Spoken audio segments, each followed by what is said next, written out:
महाराष्ट्रामध्ये असणाऱ्या कांदा उत्पादक शेतकऱ्याला खूप मोठ्या प्रमाणात अडचणी येत आहेत. उत्पादन खर्च हा कुठेतरी 18 ते 20 रुपये किलोला असताना मार्केट आत्ता 2 रुपये, 3 रुपये, 4, 5च्या आसपास तिथं चालू आहे.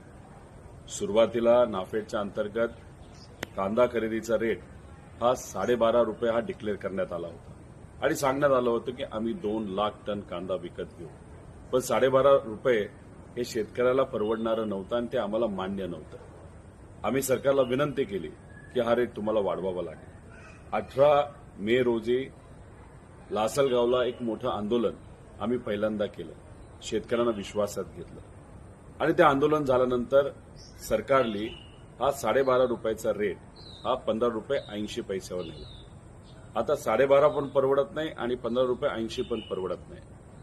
2023च्या म्हणजे इलेक्शनच्या आधी देवेंद्र फडणवीस साहेबांनी कांदा उत्पादक शेतकऱ्यांना 24 रुपये रेट हा डिक्लेअर केला होता आणि इलेक्शन झाल्यानंतर म्हणजे 24 नंतर आत्ता सुरुवातीला 12.5, आम्ही आंदोलन केल्यानंतर 15.80.